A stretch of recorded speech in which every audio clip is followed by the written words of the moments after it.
Good evening, tubers. It's 9:40. I would think, yeah, 9:40 at night, and I would love to go to bed. I am so tired. But I'm still digesting protein shake. Had kind of a conundrum about my diet the last couple of days. Not unexpected, so I really shouldn't be surprised that I'm having to deal with this, but I mentioned at the beginning on my first video that I'm going to be trying to do this whole process gluten-free, as low in dairy as possible because I'm lactose intolerant, and I suspect a few other people are out there. I don't think I mentioned, but sugar is also not high on my list of things that I want to have in my diet. Corn, soy, those are other things that aren't going to be high on my list. And all this came about, and I was highly influenced by J.J. Virgin, who wrote The Virgin Diet. And I explained a little bit about that in one or two of my other videos, so I'm not going to go too much further in it. But for whoever might have missed it, and since I got this today, this is another, this is the chai, which is my favorite flavor of her protein shakes. And what makes them special is that they're not, well, they have pea protein in it, PEA protein. So that means gluten-free, dairy-free, soy-free, no whey, WHEY, which is, dairy. Anyway, it's been the only thing that I've been able, of all the protein powders that I have tried over the last 7 months of being on protein shakes, one way or another, 1 to 3 meals a day. And actually now I'm up to 4 as of today. It's been the only one that hasn't bothered me. Everything else, if I don't immediately react to it, I develop an intolerance to it. So it looks like, the ingredients in this are not going to bother me ever, maybe, knocking on wood. Okay, so I consider this shake to be very high quality, and no, I'm not on their payroll, and I don't know anybody from the company, and have, I'm sure they'll never see this video. I would imagine that they're not real thrilled. It wouldn't be their thing to recommend bariatric surgery, so I have a feeling they'd be kind of surprised that somebody with bariatric surgery is using their products.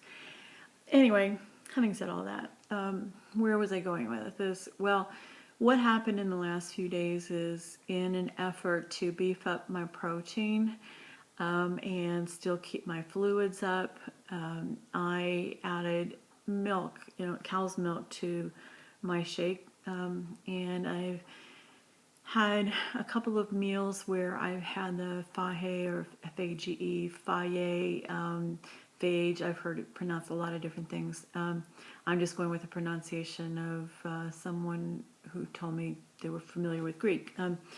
Anyway, Faye is, I think, the way they pronounce it. The yogurt, I had that, and I had some whey protein added to the Greek yogurt. Anyway, that combination a couple of days ago, oh my goodness.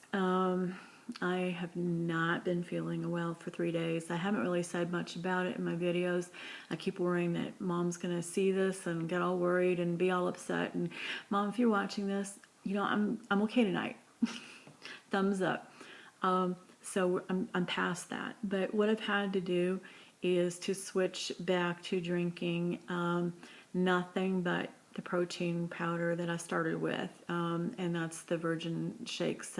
Besides the chai, there's a chocolate and a vanilla version, and I switch up among the three, but mostly the chocolate and the chai. Those are my two favorite. So that's what I did, and the other thing that's happened in the last few days is dehydration. I've been really dizzy and somewhat nauseous, And in fact, after I came home from the hospital, I thought I was going to have to use the nausea medication. And even while I was in the hospital, I expected that. And because my stomach's so sensitive. But to my surprise, didn't have to use the nausea medication until a couple of days ago. And between the lactose and dehydration, I think that is what has been causing the nausea. So I did take the nausea medication, but I really got to examining, remembering that about 3 weeks prior to my surgery, I had very similar symptoms of the nausea, dizziness, very extreme dizziness, and it turned out to be dehydration. And I found that so hard to believe because I'm a stickler for drinking water. I carry a ginormous water bottle, which I'll have to show everyone one of these days. I didn't bring it in tonight, but it's a 28-ounce water bottle, and I carry it with me all the time, and I sip on it all the time. And I have been going between 64 minimum to 90 ounces of fluid. So why would I be dehydrated? Well, because I know this about myself. I tend to burn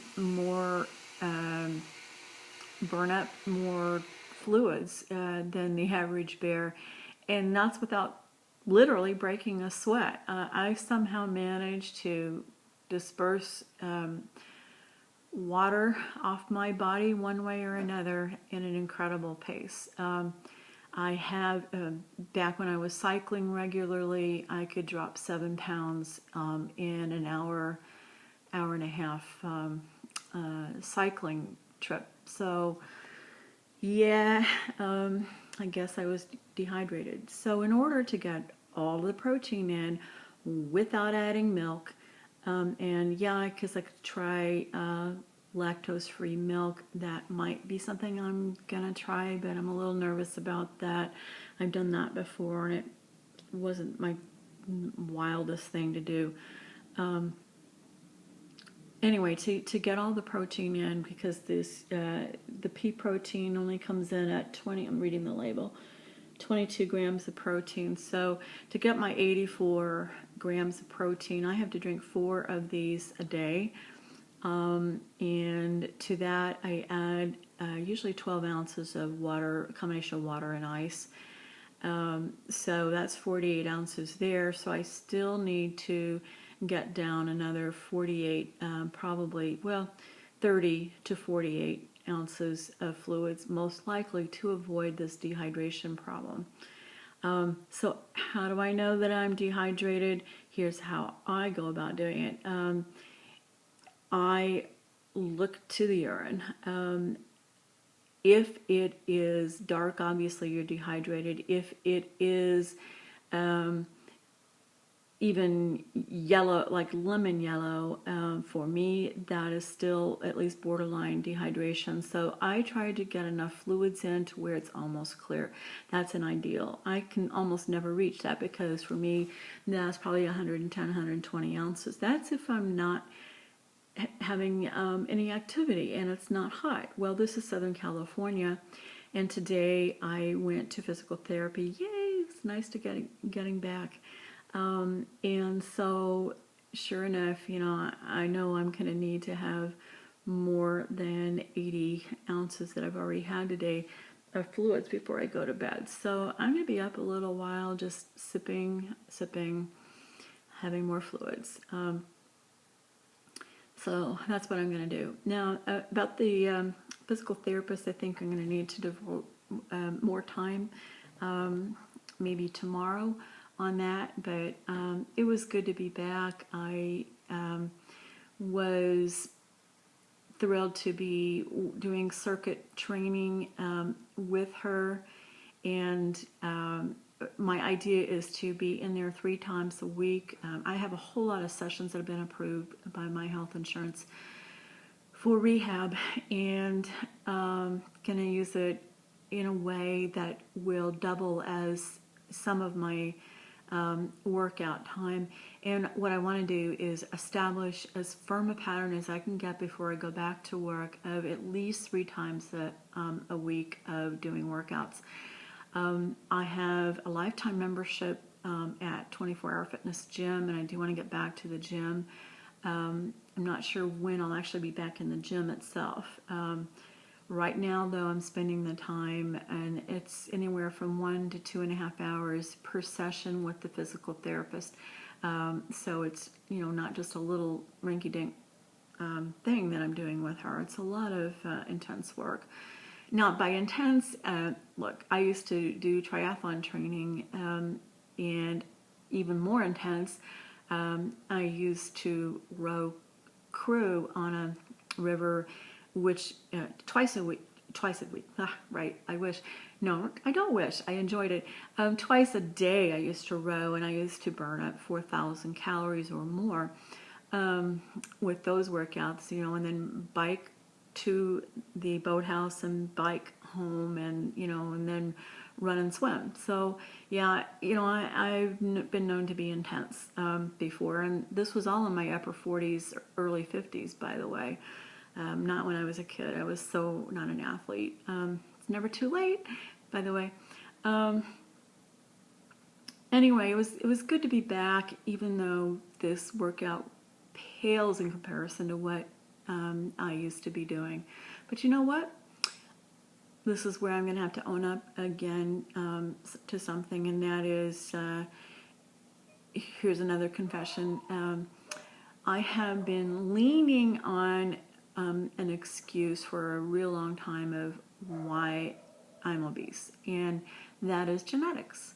And while it is true that if I look at pictures of my mother, my grandmother, my grandmother's sisters, and she had 4 of them, here's the thing, everybody, me, my cousins, my mother, her sister, my grandmother, her sisters, everybody, all of us were thin growing up. All of us were thin in our 20s and 30s for the most part. All of us put on weight in our 40s and onward from there. Now, whether it's menopause or, what it is, there seems to be a genetic predisposition to putting on a lot of weight without us changing our mode of activity, hardly at all. So, or the way that we ate or anything else. Those seem to be the common factors. Genetics, metabolism maybe. Those were always my excuses of why I'm obese. So, you know what? So what? I have to tell myself, so what? Doesn't matter. I mean, the thing is, I am obese. And I will be obese again in the future after I've dropped a lot of weight because of this surgery, if I do not completely change my life. And I know that there's 2 things that I really need to do. One is get exercise back in my life and keep it in my life forever, the rest of my life. And number 2, deal with all the mental demons that I have that brought me to different issues that I have with food to get me over that, and to quit being an emotional eater, and to have food as my crutch, my friend, or whatever it is. Intellectually, I've known about these issues forever. Doing something about them, a whole nother thing. So what I'm doing about the exercise, as I said, I'm going to establish a pattern of 3 times a week minimum. And that's to begin with. I haven't been feeling really well the last 3 days, but I was glad that I went today. It taught me that, first of all, by exercising, I actually ended up feeling better. But second, it taught me that I just got to persevere no matter what. So anyway, these are some thoughts for tonight, and I wish you a good night.